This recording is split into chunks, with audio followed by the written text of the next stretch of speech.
I'm fascinated by this whole idea of performance, and if we draw a very quick line through your career, right, it's actually Right. performance and competitiveness and the fact that you go into organizations and or perhaps one-on-one work with people to help them get their heads screwed on straight so that they can perform at a better level. Brings me back, I suppose, around to the core theme that I'm trying to explore in this season, Mm. which is about mental resilience and mental well-being. My sense of it is it's at the core of everything. That's my sense of it. That if I'm feeling good about myself, I can get up in the morning and go out and make a difference. And if I'm not, I struggle.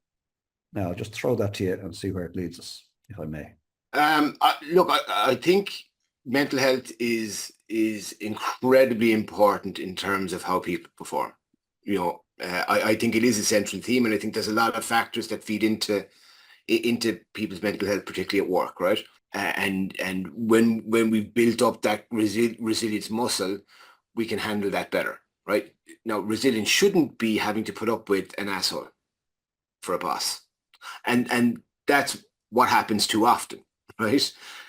I don't care how resilient you are. If you've got an asshole for a boss, uh, resilience is not going to help you for very long.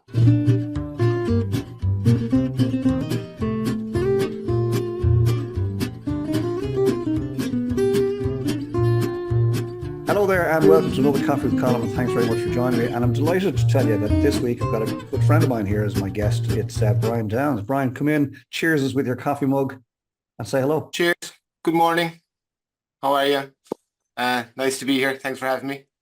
It's a pleasure. Great to have you here. So listen, Brian, yeah, lovely to have you here on Coffee with Colm. This season is all about, this is season 9, believe it or not, and it's all about mental resilience. So before we get into that, tell us who you are, where you're based, where you're from. Give us a bit of background. Brian Downs is my name. I am based in North Cork. I'm from Limerick, but I live in North Cork. I am a professional speaker. And I'm also coaching and consulting, and I do a lot of facilitation work. So facilitating teams. A lot of my work focuses on team development, and growing teams and the capacity to lead teams and enabling performance. So that's where I'm at. Okay, great. Thanks for that. But you didn't start out there. What was it like back in the day? Geez, how far back do you want me to go? So I started out studying accounting. I never worked as an accountant. I had my first business while I was still a student in college. And when I left college, I went to Australia to play hockey and got my first corporate job. I worked for Zurich Insurance in Australia. And when I came home, I stayed in corporate for a while. I went into logistics. I worked for a company called Excel, who at the time one of the biggest in the world. They have since been subsumed by DHL. And then I worked for a company called Exploiters, who again would have been one of the bigger companies within the logistics and supply chain world. And I was in account management with both of them. And then I went into a business with a group of other people. We grew a very significant business over. I was part of that for about 7 years, but eventually had to walk away. Interestingly, given today's topic, mental health was one of the reasons for that. And I went into the world of coaching, consulting, and speaking, and I've been doing that for about 13 years now. Wow, there's some backstory there. I'm glad I asked. I'm glad I Yeah, asked. But here's the problem, Brian. People meet us today as we are today, right? yeah. And I think, in your case, they look at you and think, your man's got his shit together, right? Yeah, of course. And but people don't know the backstory, and I'm fascinated. Accounting, I don't think I ever knew that about you. You're a reformed accountant. Yeah. Look, I mean, it was. I did it because my mother wanted to have an accountant in the family, and in all honesty, I didn't know what else to do. Um, if I was making that choice now, it would be different. Definitely would be different. But there you go. I didn't enjoy it, and I never wanted to work in that field ever. But knowing you as I know you these days, I just can't see it, you know. No, I'm, no, and so you wouldn't be the only friend of mine who would say that either. so no, the world is better for having you not an accountant. Thanks, Colm. So come here, hockey. Tell us about hockey. No, I've been sport mad all my life. I played a lot of different sports, and I was decent at most sports. I could play at that kind of coordination, and hockey I was particularly good at, and did pretty well. It served me well. I had a lot of really great experiences playing hockey, and I'm still involved. You know, I'm 50 now, and I'm coaching. So I'm coaching one of the national masters teams, and you know, not playing anymore, but coaching and still involved and enjoying it. You know, it's a good sport. It's a good sport, and actually, you know, just as we're talking about, you know, masters sport. So people who masters generally start at kind of 35 and up. I coach I'm involved with a friend of mine, John Myler, in the Ireland over 35s team, and it goes all the way up to over 80s, Uh-huh. um, which is amazing to see, you know, and lots of people still involved at not just at regional or club level, but at international level, which is really cool. That's fantastic. Well, so you're decent at hockey. You've had a decent I, run at it. I was all right, yeah. I was all right. I love this idea of coaching. You know, you and I would share similar interests in that Mm, space, and passing back to, you know, younger Turks coming through what we've learned mhm. through hard knocks along the way. So keep up the great work. You Ah, yeah. you do a lot of work with teams, and looking at your backdrop there, performance nerds. Want to touch on that for a quick sec? Yeah, look, essentially I operate two businesses, so just myself and doing kind of my own thing, but I also partner with a guy called John McNamara, who I think you've had on the podcast a while back, and John and I have known each other for about 10 years, and we started out kind of just collaborating on a few things, and that kind of morphed itself into performance nerds. It's a lot about programmatic type training, and you know, again, with teams and leadership development.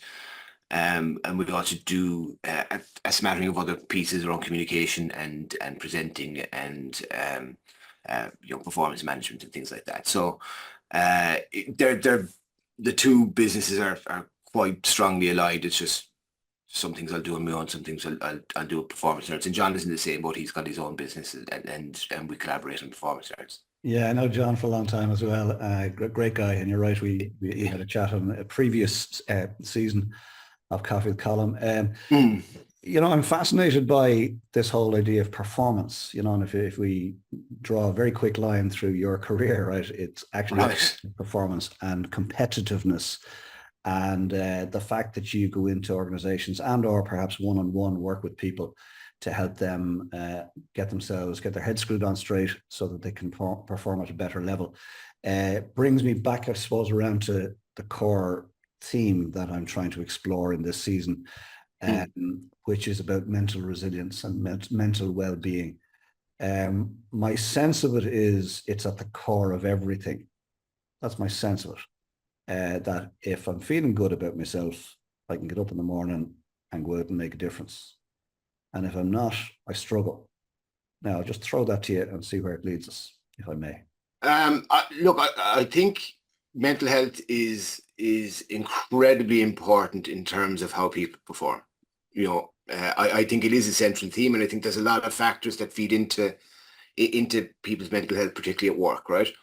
Um, the idea of resilience, when that became kind of a buzz topic, a trending topic in the last maybe, you know, 6 or 7 years, and I think that when it when it kind of came to the fore initially, it was used by some companies as a way of saying, you know, yeah, toughen up, and we're gonna thrash you even more. You're going to work longer, and you'll be able to deal with it if you're resilient, you know, and all of this. And I think it was just a fundamental misunderstanding of what resilience means. Um, and resilience is important. There's no doubt about that. if we kind of talk about performance just for a second, I'll come back to that. Performance really is that somebody can come to work every day and do their best work, but not just that they're growing, right? They're developing themselves, and the company and the leadership are helping them to develop. A part of that development absolutely should be developing resilience, but not for the purpose of thrashing people more. Resilience really matters around the peaks and troughs, right? So there'll be times in our work lives when we've got to work a bit harder. We've got to work at some longer hours. We've got to, it might be a bit more stressful. And when we've built up that resilience muscle, we can handle that better, right? Now, resilience shouldn't be having to put up with an asshole for a boss. And that's what happens too often, right? I don't care how resilient you are. If you've got an asshole for a boss, resilience is not going to help you for very long, right? Because that's an everyday thing. That's a constant stressor, and there's just no point in that. So if you think, and you said in your intro to this piece here that if you're feeling good about yourself, you can perform better. That's very true, right? And I think people often misunderstand what that means too. So feeling good about yourself doesn't mean that you're necessarily coming into work bouncing and all happy and clappy and all of the rest. It can also mean that you're really focused. It can also mean that you've got your mind in the right place. You've got clarity about the job that you need to do, and you've got confidence in the skills that you have, that you can go and do that job. Right. We've also got enough confidence in yourself that if things go wrong, I'll be okay. Yeah, it's fine. We'll deal with it. We'll roll with the punches here. We'll figure it out. And the value then of being part of a team that's developed is that you've got a bunch of other people that you can lean on, or they can lean on you, so that you're in it together. You're not alone, right? And I think this it can be a challenge for people who are at the top of an organization, because very often they are alone. And the most dysfunctional teams that I see are senior teams.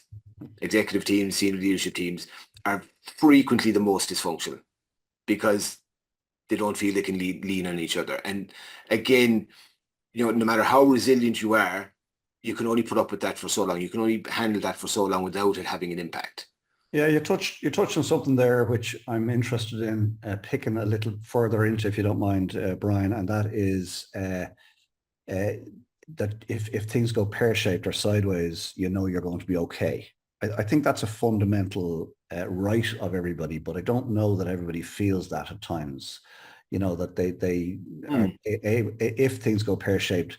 I did a talk recently, and we were talking about a backup plan. Have a backup plan, and the backup plan is you, right? The plan is you, and you've survived so far doing whatever it is you're doing. So if you take a risk, and I think you and I would encourage people to stretch and grow and perhaps take some risk, so long as they're equipped for it. But they should always know that the backup plan is themselves, right?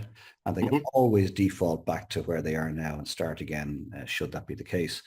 I'm not a fan of this 24/7 culture. We see it on social media the whole time. I'm being told morning, noon and night that I'm supposed to hustle 24/7, 365. I'm going to be, I'm going to make it in this world. And I'm absolutely the antithesis of that, right? I'm saying, do good work, do enough good work, be happy with your contribution, be happy with what you're receiving for that contribution. And it's not all about work. It's not all about work. And, this mental well-being piece is not necessarily about getting up and going to work. It's about getting up and feeling good about yourself and being of use to the people around you. Yeah, no, I would certainly agree. I think hustle culture it'll work for some people. Let's start here. Some people are built to do that, and they can do that, and they can do that pretty well. But they are a minority, right? And like you, I'm not a fan of this whole hustle culture that it's 24/7 switched on.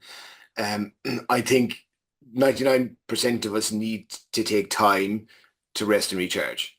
And I think essentially this is what resilience is about, right? It's taking that time to rest and recharge, to do enough of what you love to do. If you're lucky enough to love the work you do, great, but you need to take some time away from that too.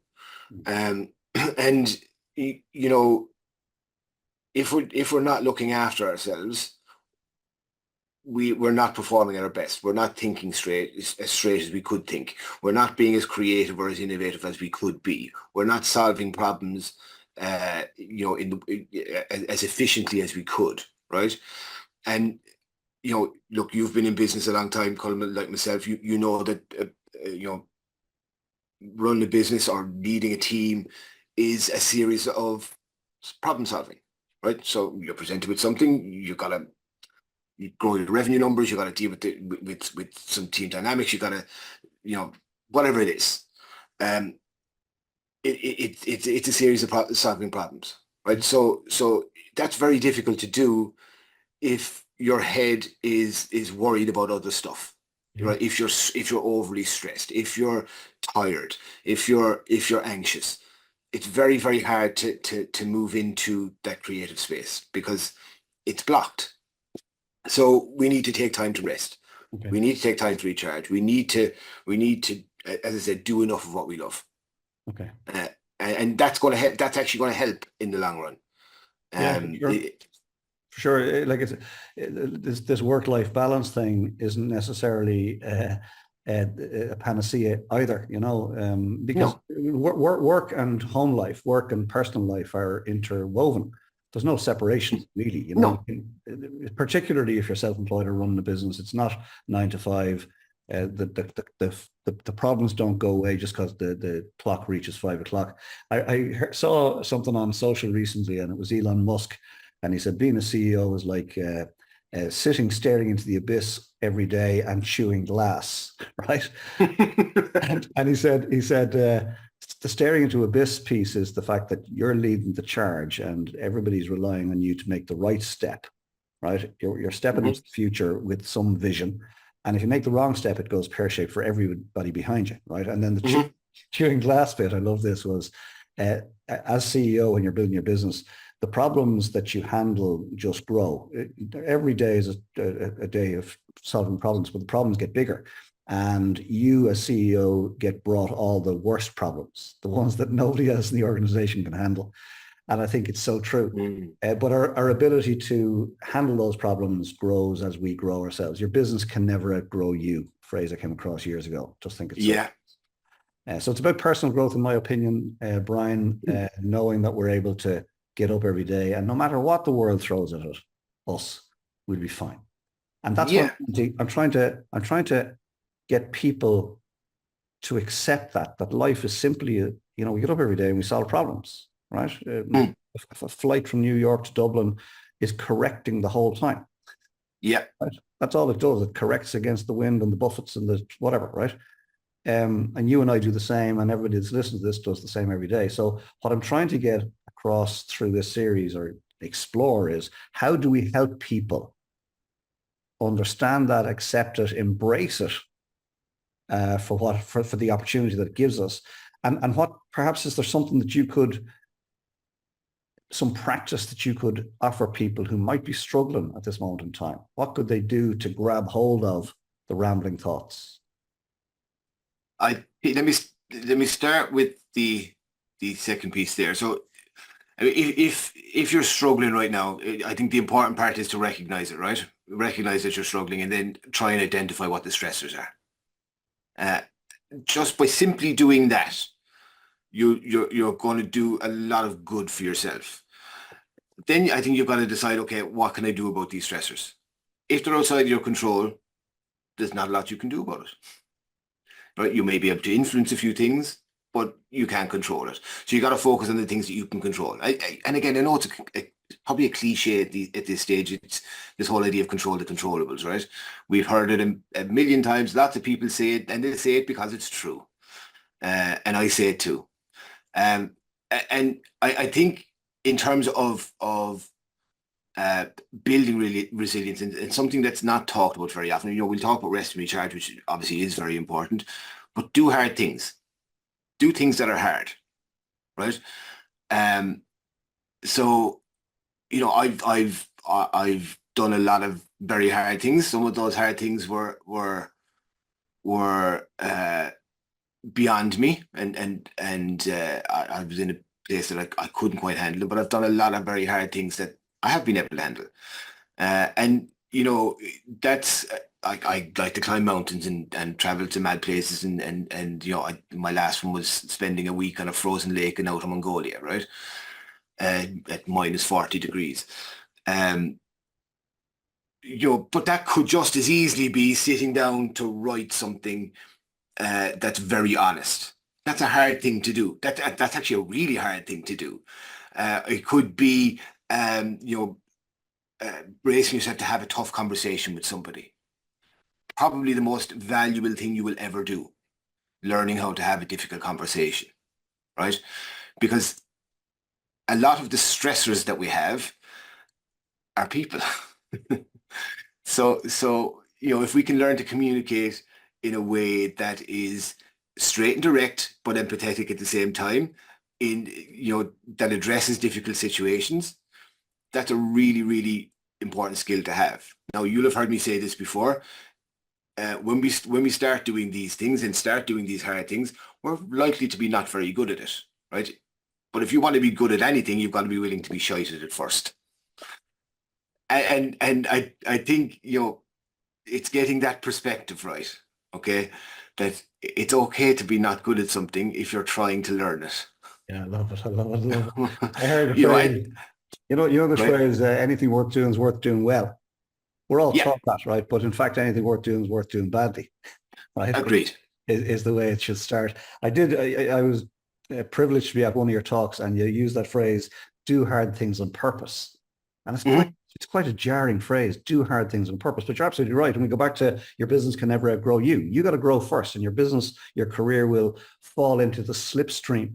And if you're not growing personally in whatever shape or form, if you're not growing personally, well, then nothing's likely to happen. Don't be wishing on Yeah, a star. Uh, yeah, absolutely. And I think it's true of everybody when you come out of college and you go into the world of work and you go into a business. It could be a massive corporate or it could be a much smaller business.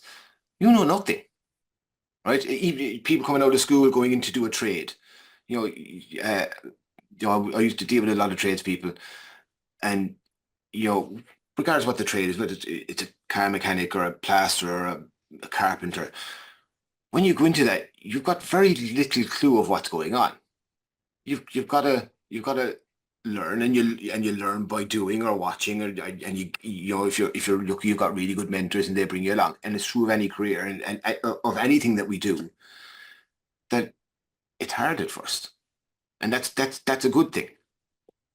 It is a good thing. It is a good thing. It's the only way any of us learn. You come out of college with a master's, you still got to start at the bottom in the organization. You might Hmm. you might be parachuted in at the top because you got a bit of paper, but very little compared to the people on the ground who've been doing it for 30 years.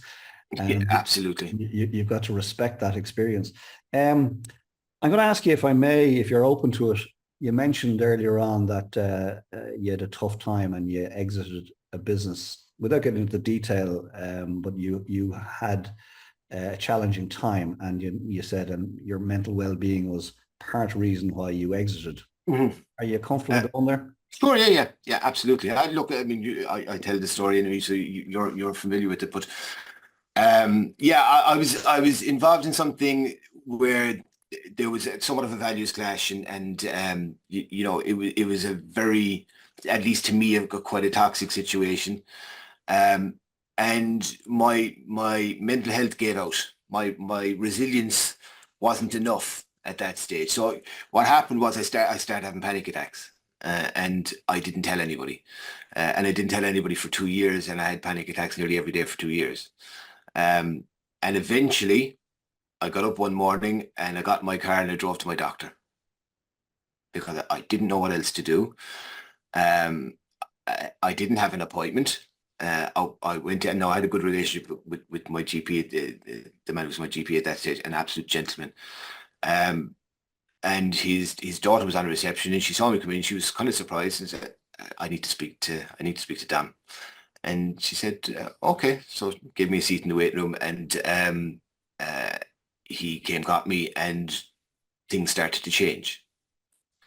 Um, I asked for help, and it was probably one of the hardest things I've ever done, Colm. Because quite honestly, I felt ashamed. I felt ashamed that I was having panic attacks, and I was anxious all the time. I got really, really good at hiding it. Really good. I was so good at hiding it, I could be having a panic attack and you wouldn't know unless you knew me really, really well. Um, and I mean, my GP listened to me. We had a good conversation. We came up with a plan, and we went and did that. And a big part of that plan was talk therapy. And I would recommend it to everybody. I mean, I think therapists are worth their weight in gold. Um, the hard thing for me wasn't the enduring the panic attacks necessarily, right? That was almost like the punishment on myself. The really hard thing there was asking for help and then following through on it, and going to the therapy sessions and dealing with the stuff that was going on in my head. And it was probably the most important thing I've ever done, Wow. because I'm not sure I'd still be here if I hadn't. Wow, that's big. That's heavy. Very, And very heavy. and it's honest. Thank you for that. And it's honest. Mm. That so asking for help was the tough part. Learning to deal with daily panic attacks for 2 years, you learned it. You learned how to do so and mask it. Yeah, And it seems to me like that was somewhat easier than actually deciding to ask for help. That's interesting, isn't it's dealing with the shame. it? Okay. Look, mental health, this would have been, 2008, 9, 10, that period. Um, Mental health issues are stigmatized. They still are to an extent, right? Uh, and I made a decision a good number of years ago that I was going to talk about it, because I think it's really, really, really important. I also have ADHD, which I talk about quite a bit. And they can be hard things to deal with sometimes. You know, it's that stigma is shaming. Those of us who've been through something like that feel shame because of the stigma. Uh, it's gotten better for sure, but it's still there. It's still there, and I hear from people quite regularly of their experience of it, and feeling that shame. In the work that you do, alone or with John, you must come across people in your journey who are further back on the journey, Hmm. if you like, and can you recognize the signs? Yes, yeah. A lot of the time I can, and you'll see it in how people approach it. Sometimes people have gone a little bit, and because I talk very openly about it, I guess it makes it easier for people to kind of come and say, look, I have this issue. I know somebody who has this issue.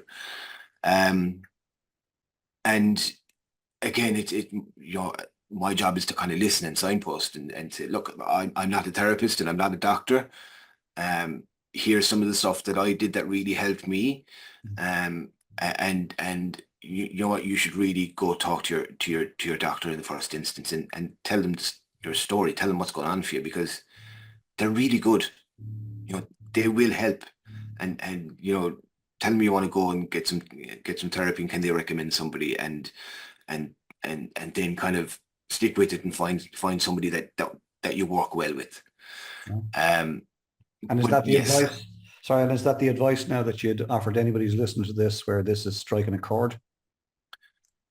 Oh yeah. Look, just ask for help. Go talk to your GP. GPs are they're generally really, really good. Um, and I think talk therapy is incredibly useful. Medication, absolutely, and I did that for a short period. Um, but I think talk therapy made the big difference. Okay.